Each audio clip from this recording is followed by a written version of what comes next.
ഞങ്ങൾ എങ്ങനെയാണ് അനിയൻ ഇത്രയും ബുദ്ധിപൂർവ്വം ചെയ്തിട്ടും ഇതൊക്കെ അറിഞ്ഞതെന്നല്ലേ അനിയൻ ഇപ്പം കരുതുന്നത്? അയാളുടെ സംശയത്തോടെയുള്ള മുഖം കണ്ട് യോസഫ് ചിരിച്ചു. അനിയൻ ഓഫീസിന്റെ മുമ്പിൽ നിന്നും ഓട്ടോയിൽ കയറിപ്പോകുന്നത് ഞാൻ ഓഫീസിനകത്തു നിന്നുകൊണ്ട് തന്നെ CCTV കണ്ടിരുന്നു. കാർ എടുക്കാതെ അനിയൻ എന്തിനാ ഓട്ടോയിൽ കയറിപ്പോയത് എന്നുള്ള സംശയം കൊണ്ടാ ഞാൻ അനിയനെ നോക്കാൻ ആളിനെ പറഞ്ഞു വിട്ടെ. അപ്പോഴാ അനിയൻ അവൻ്റെ അടുത്തേക്കാണ് പോയതെന്നും ക്രിസ്റ്റിയോട് സംസാരിച്ചിട്ട് ഇറങ്ങി വരുന്നതും ഒക്കെ കണ്ടത്. പിന്നെ ഞങ്ങളുടെ പ്ലാനെല്ലാം പെട്ടെന്നായിരുന്നു. അങ്ങനെയാണ് അനിയൻ ഇപ്പം ഇവിടെ എത്തിയത്. അയാൾ അവനെ നോക്കി പറഞ്ഞു, സെറമോളെ, പിന്നെ നേരത്തെ തന്നെ ഞങ്ങൾ തീരുമാനിച്ചിരുന്നതാ ഒരവസരം കിട്ടുമ്പോൾ ഇതുപോലെ ഇവിടെ കൊണ്ടുവന്ന് ഇരുത്തണോന്ന്. അത് വേറൊന്നും കൊണ്ടല്ല, മോള് ഞങ്ങളെ ചതിക്കാനായിട്ടാണ് വീണ്ടും അങ്ങോട്ടേക്ക് വന്നതെന്ന് അങ്കിളിന് മനസ്സിലായി. നീ അവനെ വിട്ടിട്ട് അങ്ങോട്ടേക്ക് വരണമെങ്കിൽ നീ അല്ലാതെ ആവണം. ആ സ്ഥിതിക്ക് അങ്കിള് മറിച്ചൊന്ന് ചിന്തിച്ചു. അതുകൊണ്ടാണ് പൊന്നുമോളിപ്പ് ഇവിടെ ഇരിക്കുന്നത്. അയാൾ പുച്ഛത്തോടെ അവളുടെ മുഖത്തേക്ക് നോക്കി പറഞ്ഞു, എന്തിനാ ചേട്ടാ ഇങ്ങനെയൊക്കെ? ചേട്ടന് സ്വത്തുക്കൾ എത്ര വേണമെങ്കിലും എടുത്തോളൂ. ഞങ്ങൾക്കൊരു പരാതിയില്ല.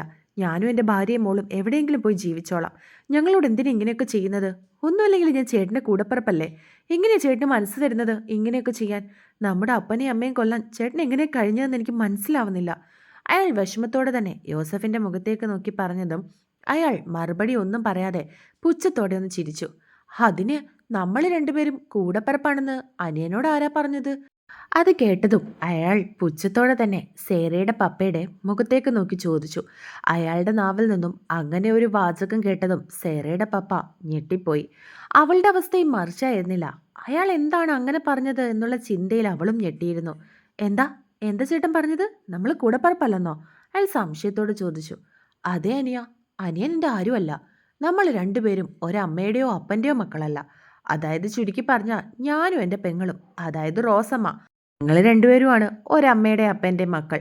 ബദേൽ കുടുംബത്തിലെ ത്രേസ്യ ഞങ്ങളുടെ രണ്ടുപേരുടെയും രണ്ടാനമ്മയാണ്. അനിയൻ അവർക്കുണ്ടായതല്ല. ശരിക്കും പറഞ്ഞാൽ അപ്പൻ്റെ ആ സ്വത്തുക്കൾ കിട്ടേണ്ടത് ഞങ്ങൾക്ക് മാത്രമാണ് ആ സ്വത്തുക്കളിൽ അവകാശം. ഞങ്ങളുടെ രണ്ടാനമ്മയായിട്ട് ത്രേസ്യ എന്ന അനിയൻ്റെ അമ്മ വന്നപ്പോൾ അനിയൻ കൈക്കുഞ്ഞായിരുന്നു. അനിയൻ്റെ അപ്പനും അമ്മയുമായിട്ട് ഞങ്ങൾക്ക് ഒരു ബന്ധവും ഇല്ല. പക്ഷെ ഞങ്ങളുടെ പുന്നാര അപ്പന് മക്കൾ മൂന്നുപേരും ഒരുപോലെയായിരുന്നു.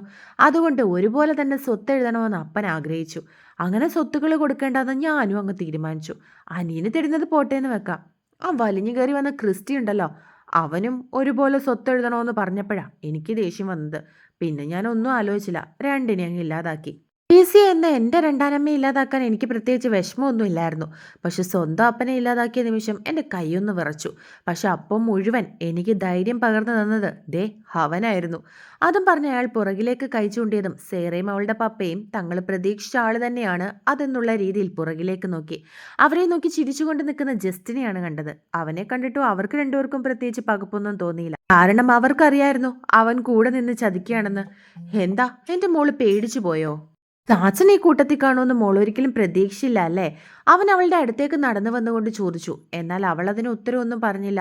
അവനെ പുച്ഛത്തോടെ മാത്രം ഒന്ന് നോക്കി. കാരണം അവൻ അറിയില്ലല്ലോ നേരത്തെ തന്നെ അവൻ്റെ കള്ളത്തരമെല്ലാം അവർക്കറിയാമെന്ന്.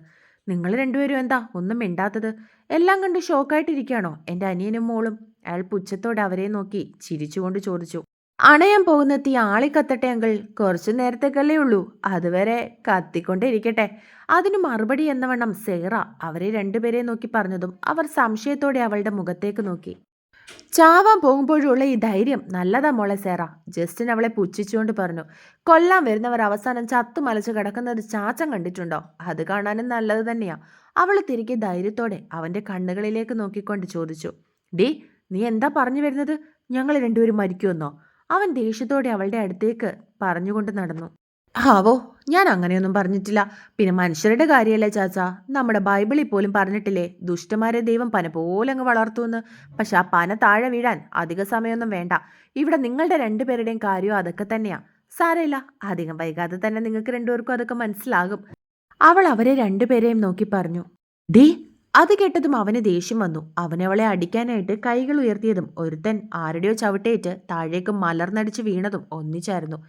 ഇച്ഛായൻ അവനെ കണ്ടതും അവളുടെ ചുണ്ടുകൾ മന്ത്രിച്ചു. മുണ്ട് മടക്കി കുത്തി ഇടിവള കൈക്ക് മുകളിലേക്ക് കയറ്റിക്കൊണ്ട് കയറി വരുന്ന അവനെ കണ്ടതും അവൾ ചിരിച്ചു. എന്നാൽ അവൻ്റെ മുഖം കടന്നല് കുത്തിയതുപോലെ വീർത്തിരിക്കുകയായിരുന്നു. അവൻ വിളിക്കാൻ വരാമെന്ന് പറഞ്ഞിട്ടും അതിന് കാത്തു നിൽക്കാതെ അവിടെ നിന്നും ഇറങ്ങി വന്നതിൻ്റെ ദേഷ്യമാണ് അവനെന്ന് അവൾക്ക് തോന്നി. അവൻ്റെ ഒപ്പം തന്നെ ഗിരിയും ഉണ്ടായിരുന്നു. അവൾ അവളുടെ അടുത്തേക്കിരിക്കുന്ന പപ്പയെ നോക്കി. അയാളെല്ലാം കണ്ടാകെ വല്ലാതെയായിപ്പോയിരുന്നു. അതോടൊപ്പം അയാളും ജോസഫും തമ്മിൽ ഒരു ബന്ധവുമില്ലെന്നും അയാൾ ആ കുടുംബത്തിലെ അല്ല എന്നുള്ള സത്യവും ആദ്യമായിട്ട് അറിഞ്ഞതിൻ്റെ ഷോക്കിലായിരുന്നു അയാൾ. അവൾ നോക്കുന്നത് കണ്ട് അയാൾ തിരികെ അവളുടെ മുഖത്തേക്ക് നോക്കി. അയാളുടെ മനസ്സറിഞ്ഞതുപോലെ അവൾ അയാളെ നോക്കി കണ്ണ് ചിമ്മി കാണിച്ചു. ഇവൻ എങ്ങനെയാ അങ്കിൾ ഇവിടെ? ക്രിസ്റ്റിയെ കണ്ടതും ചെറിയൊരു പേടിയോടെ ജസ്റ്റിൻ അയാളുടെ അടുത്ത് പതിയെ ചോദിച്ചു. കൂടെ നിന്ന് കാലുവാരാൻ നോക്കിയതാണ്. അല്ലടാ, ജസ്റ്റിനെ കണ്ടതും ക്രിസ്റ്റി ദേഷ്യത്തോടെ പറഞ്ഞു. അത് ക്രിസ്റ്റി ഞാൻ അവനെ കണ്ടതും ചെറിയൊരു പേടിയോടെ ജസ്റ്റിൻ അവനെ നോക്കി പറയാൻ തുടങ്ങി. ക്രിസ്റ്റി കണ്ടപ്പോഴുള്ള ജസ്റ്റിൻ്റെ പേടി കണ്ടതും അടുത്തു നിന്ന ജോസഫ് സംശയത്തോടെ അവൻ്റെ മുഖത്തേക്ക് നോക്കി. ഞാൻ ഇവിടേക്ക് വരില്ല എന്ന് കരുതിയല്ലേ? അങ്ങനെ എനിക്ക് വരാതിരിക്കാൻ കഴിയില്ലല്ലോ അങ്കിൾ. അവസാനം അയാളെ ഒന്ന് അമർത്തി വിളിച്ചുകൊണ്ട് അവൻ പറഞ്ഞു. അതിനയാൾ മറുപടി ഒന്നും പറയാതെ സൈഡിൽ നിന്നിരുന്ന ഒരാളെ കണ്ണു കാണിച്ചു. അവൻ ഉടനെ ക്രിസ്റ്റിയുടെ നേരെ ഓടി വന്നതും ഗിരി അവനെ അടിച്ച് നിലത്തേക്കിട്ടതും ഒന്നിച്ചായിരുന്നു. അതെന്താങ്കൾ, നമ്മൾ സംസാരിച്ചുകൊണ്ടിരിക്കുകയല്ലേ, അതിനിടെ കൂടി വേണോ ഈ ആക്ഷൻ? ഗിരി അയാളെ പരിഹസിച്ചുകൊണ്ട് പറഞ്ഞു. ഇതെന്താ യോസഫ് അങ്കിൾ ഈ കാണിക്കുന്നത്? ഇതൊക്കെ ഓൾഡ് ഫാഷൻ അല്ലേ? കിഡ്നാപ്പിംഗ്, ലാസ്റ്റ് ആരും അറിയാതെ ഇല്ലാതാക്കുക, ഇതൊക്കെ പണ്ട് സീരിയലുകളിലും സിനിമയിലും ഒക്കെ ഉള്ളതല്ലേ? അങ്കിളിൻ്റെ ഈ മൊട്ടത്തലയിൽ ഇപ്പോഴത്തെ പിള്ളേരുടെ ട്രെൻഡൊന്നും അറിയില്ല അല്ലേ?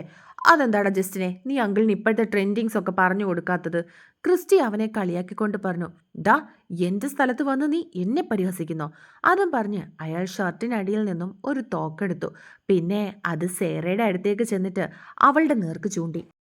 ഞാൻ ഇതിലൊന്ന് അമർത്തിയ തീർന്നു. നിന്റെ ഭാര്യയുടെ ജീവൻ നിന്റെ മുമ്പിൽ വെച്ച് തന്നെ ഇവൾ ഇല്ലാതെയാവുന്നത് നിനക്ക് കാണണോ?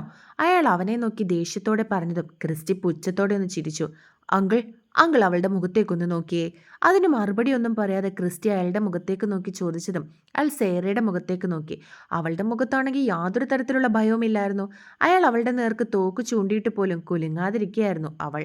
അവളുടെ കണ്ണുകളിൽ അങ്കിളിന് പേടി തോന്നുന്നുണ്ടോ? മുഖത്ത് മരിക്കുമെന്നുള്ള ഭയമുണ്ടോ? അവൾ എൻ്റെ പെണ്ണ അങ്കിൾ. ഞാൻ ഇവിടെ ഇങ്ങനെ നിൽക്കുമ്പോൾ അവളുടെ ശരീരത്ത് ഒരു മുറിവ് പോലും ഏൽക്കില്ല എന്ന് അവൾക്ക് പൂർണ്ണ ബോധ്യമുണ്ട്. ആ ഉറപ്പാണ് അങ്കിൾ അവളുടെ മുഖത്ത് കാണുന്നത്. അവൻ അയാളെ നോക്കി പറഞ്ഞതും ഒരു നിമിഷം അയാളുടെ കൈകൾ വിറച്ചുപോയി. ശരിയാണ് അവൻ പറയുന്നത്. താൻ അവളുടെ നേർക്ക് തോക്കു ചൂണ്ടിയിട്ട് പോലും അവളുടെ മുഖത്തൊരു ഭയമില്ല, മറിച്ച് എന്തോ ഒരു തരം ആത്മവിശ്വാസമാണ്. എന്തു വന്നാലും അവൻ നോക്കിക്കോളും എന്നുള്ളൊരു വിശ്വാസം. അയാൾ സേറയുടെ മുഖത്തേക്കൊന്ന് നോക്കിയതും അവൾ അയാളുടെ മുഖത്തേക്ക് നോക്കി പുച്ഛത്തോടെ ഒന്ന് ചിരിച്ചു. എന്തേ, ജോസഫ് അങ്കിളിൻ്റെ കൈ വിറയ്ക്കുന്നോ? തോക്കെടുത്ത് എൻ്റെ പെണ്ണിൻ്റെ നേരെ ചൂണ്ടിയപ്പോൾ ഈ വിറയലൊന്നും ഇല്ലായിരുന്നല്ലോ. നല്ല ധൈര്യമായിരുന്നല്ലോ മുഖത്ത്. ഇപ്പം എന്തു പറ്റി? നിങ്ങളെക്കാൾ ധൈര്യം അവളുടെ മുഖത്താണെന്ന് അറിഞ്ഞപ്പോൾ ചെറുതായിട്ടൊന്ന് കുലുങ്ങുന്നുണ്ടല്ലേ? ക്രിസ്റ്റി പരിഹാസത്തോടെ അയാളുടെ മുഖത്തേക്ക് നോക്കി പറഞ്ഞു. അത് കേട്ടതും അവൻ അയാളെ പരിഹസിക്കുന്നത് പോലെ അയാൾക്ക് തോന്നി. ഡാ, അതും പറഞ്ഞ് അയാൾ അവളുടെ നേർക്ക് വീണ്ടും തോക്ക് ചൂണ്ടിക്കൊണ്ട് അതിലേക്ക് അമർത്താൻ തുടങ്ങിയതും ക്രിസ്റ്റി അയാളുടെ കൈകളിലേക്ക് കാലുകൊണ്ട് തട്ടി. അവൻ അങ്ങനെ ചെയ്തതും അയാളുടെ കയ്യിൽ നിന്നും തോക്ക് താഴേക്ക് വീണു. ജസ്റ്റിനാണെങ്കിൽ അത് പെട്ടെന്ന് നിന്നും നിലത്തു നിന്നും എടുക്കാനായിട്ട് തുടങ്ങിയതും അത് മനസ്സിലാക്കിയതുപോലെ ഗിരി അവനെ താഴേക്ക് തള്ളിയിട്ടിട്ട് തോക്ക് നിലത്തു നിന്നും കൈകളിലേക്ക് എടുത്തു. പിന്നെ അവരുടെ രണ്ടുപേരുടെയും നേർക്ക് ചൂണ്ടി. അപ്പോഴേക്കും പുറകിൽ നിന്നും മറ്റു 2 പേർ അവരുടെ അടുത്തേക്ക് ഓടിയെടുത്തതും ക്രിസ്റ്റി അവരെ ഇരുവരെയും അടിച്ച് നിലത്തേക്കിട്ടിരുന്നു. ഞങ്ങൾക്ക് വേണമെങ്കിൽ നിങ്ങളെ 2 പേരെയും ഇപ്പോൾ കൊല്ലാം, പക്ഷേ അത് ഞങ്ങൾ ചെയ്യില്ല. അങ്ങനെ നിങ്ങളെപ്പോലുള്ളവന്മാരെ കൊന്നിട്ട് ജയിലിൽ പോകാൻ ഞങ്ങൾക്ക് മനസ്സില്ല. നിങ്ങളെ തിരക്കി ഇപ്പോൾ ആളുകൾ വരും. ഗിരി അവരെ 2 പേരെയും നോക്കി പറഞ്ഞതും അവർ സംശയത്തോടെ അവൻ്റെ മുഖത്തേക്ക് നോക്കി. അപ്പോഴേക്കും പുറത്ത് പോലീസ് ജീപ്പിന്റെ സൗണ്ട് കേട്ടിരുന്നു. നിമിഷങ്ങൾക്കകം 3-4 പോലീസുകാർ അകത്തേക്ക് കയറി വന്നു. ഇവന്മാരെ പിടിച്ച് വണ്ടിയിലേക്കിട്. എസ് ഐ എന്ന് തോന്നിക്കുന്ന ഒരാൾ യോസഫിനെയും ജസ്റ്റിനെയും നോക്കി പറഞ്ഞതും മറ്റുള്ള പോലീസുകാർ അവരുടെ അടുത്തേക്ക് ചെന്ന് അവരെ പൊക്കിയെടുത്ത് പുറത്തേക്ക് പോകാൻ തുടങ്ങി. സർ, ഒരു നിമിഷം. ക്രിസ്റ്റി പറഞ്ഞതും ആ എസ് ഐ മറ്റുള്ള പോലീസുകാരെ കണ്ണു കാണിച്ചു. അവർ അവരെയും കൊണ്ട് അവിടെ നിന്നു. ശരിക്കും പറഞ്ഞാൽ നിങ്ങൾക്കുള്ള കുഴി തോണ്ടിയത് ഇപ്പം നിങ്ങൾ തന്നെയാ. എന്തായാലും നിങ്ങളോട് ഒരുപാട് നന്ദിയുണ്ട്. എൻ്റെ അപ്പച്ചൻ്റെയും അമ്മച്ചിയുടെയും മരണം എങ്ങനെ കണ്ടുപിടിക്കുമെന്നുള്ള ചോദ്യചിഹ്നത്തിന് മുൻപിൽ പകച്ചു നിന്നവനായിരുന്നു. 7 വർഷങ്ങൾക്കിപ്പുറം എന്ത് തെളിവ് കണ്ടുപിടിക്കാനാണ്? എൻ്റെ അപ്പച്ചനെയും അമ്മച്ചയും കൊന്നത് നിങ്ങളാണെന്ന് എങ്ങനെ തെളിയിക്കും? എന്തായാലും നിങ്ങൾക്ക് ഇവരെ തട്ടിക്കൊണ്ടു പോകാനുള്ള ബുദ്ധി തോന്നിയത് കാര്യമായി എന്ന് മാത്രമേ എനിക്ക് പറയാനുള്ളൂ. അതുകൊണ്ടാണല്ലോ ഇപ്പോൾ തൊണ്ടി സഹിതം നിങ്ങളെ പിടിക്കാൻ പറ്റിയത്. ഇനി ഒന്ന് മാത്രമേ എനിക്ക് നിങ്ങളോട് ചോദിക്കാനുള്ളൂ. എന്തിനായിരുന്നു ആ പാവങ്ങളെ ഇല്ലാതാക്കിയിട്ട് നിങ്ങൾ എന്താ നേടിയത്? എനിക്ക് സ്വത്തുക്കൾ എഴുതി തരുമെന്നുള്ള ഒറ്റ കാരണത്താലല്ലേ നിങ്ങൾ ആ പാവങ്ങളെ ഇല്ലാതാക്കിയത്? എനിക്ക് നിങ്ങളുടെ ഒരു കോപം വേണ്ടായിരുന്നു. നട്ടലുള്ള ഒരുത്തനാ ഞാൻ. സ്വത്തും പണവും കണ്ടാലൊന്നും ഈ ക്രിസ്റ്റിയുടെ കണ്ണ് മഞ്ഞളിക്കില്ല. നിന്നെപ്പോലെ വെറുതെ കിട്ടുന്നതൊക്കെ ഓസിന് വിഴുങ്ങാനും എന്നെ കിട്ടില്ല. എവിടുന്നോ കയറി വന്ന എനിക്ക് ആ സ്വത്തുക്കളുടെ പാതി എഴുതാൻ അവർ ആഗ്രഹിച്ചിരുന്നുവെങ്കിൽ ആ സ്നേഹം ഞാൻ അവർക്ക് കൊടുത്തതുകൊണ്ടാ. അല്ലാതെ സ്വത്തിനും പണത്തിനും വേണ്ടി മാത്രം അപ്പനെയും അമ്മയും കൊല്ലുന്ന വെറും തരം താഴ്ന്നവനല്ല ഞാൻ. കഷ്ടം. ക്രിസ്റ്റി അയാളുടെ മുഖത്തേക്ക് നോക്കി പറഞ്ഞു. ഇനി നിന്നോട് ചെറുപ്പക്കാർക്ക് മാതൃകയാകേണ്ടവനാ നീ. ആദ്യമൊക്കെ ഞാനും ഒരുപാട് നിന്നെ വിശ്വസിച്ചിട്ടുണ്ട്. പക്ഷെ പിന്നീട് എനിക്ക് നിന്റെ കാര്യത്തിൽ നല്ല ഡൗട്ട് തോന്നി. കാനഡയിൽ ബിസിനസ് തുടങ്ങാനാണെന്നും പറഞ്ഞ് പോയ നിന്നെ ഗിരി ഇവിടെ പല സ്ഥലത്തും വെച്ച് കണ്ടു. ജയിലിൽ എന്നെ കാണാൻ ഗിരി വരുമ്പോഴൊക്കെ നിന്റെ കാര്യവും പറയും. അങ്ങനെയാ നിന്റെ കാര്യത്തിൽ എനിക്ക് സംശയം തോന്നി തുടങ്ങിയത്. അന്ന് മുതൽ തന്നെ നിന്റെ പുറകെ ഗിരി ഉണ്ടായിരുന്നു. ഇടയ്ക്കിടയ്ക്ക് നിന്റെ ബാംഗ്ലൂരിലേക്കുള്ള സന്ദർശനവും മറ്റും ഞങ്ങൾ അന്വേഷിക്കാൻ തുടങ്ങി. അപ്പോഴാണ് ബാംഗ്ലൂർ കേന്ദ്രീകരിച്ച് നിനക്ക് മയക്കുമരുന്ന് ബിസിനസ് ഉണ്ടെന്ന് ഞങ്ങൾ അറിഞ്ഞത്. പക്ഷെ ഒരിക്കലും കരുതിയില്ല നമ്മുടെ അപ്പച്ചനെ അമ്മച്ചെ ഇല്ലാതാക്കാൻ ഇയാൾക്ക് നീ അന്ന് സപ്പോർട്ട് നിന്നിട്ടുണ്ടെന്ന്. അവൻ യോസഫിന്റെ നേരെ കൈകൾ ചൂണ്ടിക്കൊണ്ട് ജസ്റ്റിനെ നോക്കി പറഞ്ഞു. അവർക്ക് രണ്ടുപേർക്കും തിരികെ ഒന്നും തന്നെ പറയാനില്ലായിരുന്നു. തങ്ങൾ പെട്ടു എന്ന് തന്നെ അവർക്ക് മനസ്സിലായി. അവൻ പറഞ്ഞ് അവസാനിപ്പിച്ചതും ആ പോലീസുകാരൻ വീണ്ടും കണ്ണു കാണിച്ചു. അത് കണ്ടതും മറ്റുള്ള പോലീസുകാർ അവരെയും കൊണ്ട് പുറത്തേക്ക് നടന്നു. Thanks mister. ആ പോലീസുകാരൻ ക്രിസ്റ്റിയെ നോക്കി. ക്രിസ്റ്റി. അവൻ പേര് പറഞ്ഞു കൊടുത്തതും അയാൾ പുഞ്ചിരിച്ചു. ഞാനല്ലേ സാറിന് താങ്ക്സ് പറയേണ്ടത്? ജയിലിൽ ഇത്രയും വർഷം കിടന്നവനായിട്ട് പോലും ഞാൻ ഈ ഒരു കാര്യം വന്ന് പറഞ്ഞപ്പോൾ സാർ എന്നെ വിശ്വസിച്ച് ഇവിടേക്ക് വന്നില്ലേ? അതിന് ഞാൻ വേണം സാറിനോട് നന്ദി പറയാൻ. അവൻ അയാളുടെ മുഖത്തേക്ക് നോക്കി പറഞ്ഞതും അയാൾ ചിരിച്ചു. ആദ്യം ക്രിസ്റ്റി പറഞ്ഞപ്പോൾ എനിക്കൊരു സംശയം ഉണ്ടായിരുന്നു. പിന്നെ ആ ജസ്റ്റിനെ കാണിച്ചു തന്നപ്പോഴാണ് എനിക്ക് കുറച്ചൊക്കെ വിശ്വാസം വന്നത്. ഒരുപാട് നാളായിട്ട് ഞങ്ങളെ പറ്റിച്ച് നടക്കുന്നവനവൻ. കേരളത്തിനകത്തും പുറത്തും പലയിടത്തായിട്ട് അവന് ബിസിനസ് ഉള്ളതുകൊണ്ട് ഞങ്ങൾക്ക് അവനെ കണ്ടെത്താൻ സാധിക്കുന്നില്ലായിരുന്നു. പലപ്പോഴും അവൻ നേരിട്ട് ഇറങ്ങാതെ സഹായികളെ കൊണ്ടാണ് ഓരോന്നും ചെയ്തു കൂട്ടുന്നത്. എത്ര കുട്ടികളാണ് അവന് ഇരയായിപ്പോയത്. ഒരാഴ്ചയ്ക്ക് മുമ്പ് അവൻ കേരളത്തിൽ കാലുകുത്തി എന്നുള്ള വിവരം ഞങ്ങൾക്ക് കിട്ടുന്നത്. പക്ഷെ അപ്പോഴും അവൻ ആരാ എന്താന്ന് ഞങ്ങൾക്ക് അറിയില്ലായിരുന്നു. അന്വേഷിച്ച് ഇവനാണെന്ന് കണ്ടെത്തിയപ്പോഴേക്കും വൈകിപ്പോയി. അവനെ ഇന്ന് ഇവിടെ വെച്ച് കൊടുക്കാൻ പറ്റില്ലായിരുന്നെങ്കിൽ പോലും ഞങ്ങൾ ഉടനെ തന്നെ അവനെ അറസ്റ്റ് ചെയ്തേനെ. ആ പോലീസുകാരൻ അവരെ എല്ലാവരെയും നോക്കി പറഞ്ഞു. ഗിരി അപ്പോഴേക്കും സേറയുടെയും അവളുടെ പപ്പയുടെയും കെട്ടുകളൊക്കെ അഴിച്ചു കൊടുത്തിരുന്നു. അവരിരുവരും കസേരയിൽ നിന്നും എഴുന്നേറ്റു. പപ്പേ, അവളെ വിളിച്ചുകൊണ്ട് അയാളെ ഇറുക്കി പിടിച്ചതും അയാളും അവളെ ചേർത്ത് പിടിച്ച് അവളുടെ നെറ്റിയിൽ ചുണ്ടുകൾ ചേർത്തിരുന്നു. ഇനി അവൻ പുറലോകം കാണാത്ത വിധം ഞങ്ങൾ കേസിട്ട് പൂട്ടിക്കൊള്ളാം. കഞ്ചാവും മയക്കുമരുന്നും അങ്ങനെ സർവ്വത്ര കാര്യങ്ങളും അവൻ്റെ കൈകളിലുണ്ട്. എന്തായാലും ഇനി വേണ്ടത് എന്താണെന്ന് വെച്ചാൽ ഞങ്ങൾ ചെയ്തോളാം. അതുപോലെ ഇമ്മാനുവലിൻ്റെയും ത്രീസിയുടെയും ആ കേസ്, അതിൻ്റെ യഥാർത്ഥ പ്രതിയെ കിട്ടിയല്ലോ, അയാളെ കൊണ്ട് ഞങ്ങൾ സത്യം പറയിപ്പിച്ചോളാം. ആ പോലീസുകാരൻ ക്രിസ്റ്റിയെ നോക്കി മറുപടി പറഞ്ഞു. സർ, എനിക്ക് ഒരു കാര്യം കൂടി പറയാനുണ്ട്. സേറയുടെ പപ്പ പറഞ്ഞതും പോകാൻ തുടങ്ങിയ അയാൾ അത് കേട്ടൊന്ന് നിന്നു. എല്ലാവരും സംശയത്തോടെ അയാളുടെ മുഖത്തേക്ക് നോക്കി. അത് ജസ്റ്റിൻ മാത്രമല്ല അതിന് പുറകിൽ. അയാൾക്കും അതിൽ പങ്കുണ്ട്. അയാളാണ് ജസ്റ്റിന് വേണ്ട സഹായങ്ങളെല്ലാം ചെയ്തു കൊടുക്കുന്നത്.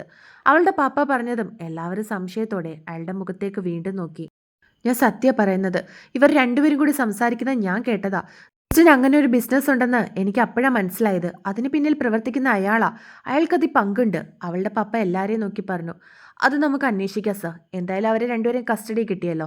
ഇനിയിപ്പോൾ നമുക്ക് ചോദ്യം ചെയ്ത് കണ്ടെത്താം. പിന്നെ സാക്ഷികളായിട്ട് നിങ്ങളും ഉണ്ടല്ലോ. ഒരിക്കലും രണ്ടും പുറത്തേക്ക് ഇറങ്ങാത്ത വിധം എല്ലാ കേസുകളും ഇട്ട് നമുക്ക് അവന്മാരെ പൂട്ടാം. അയാൾ അവരെ എല്ലാവരെയും നോക്കി പറഞ്ഞു. സർ, പക്ഷേ ഇവർക്കെതിരെ തെളിവുകളില്ലാതെ നമുക്കൊന്നും ചെയ്യാൻ പറ്റില്ലല്ലോ? ഗിരി സംശയത്തോട് ചോദിച്ചു.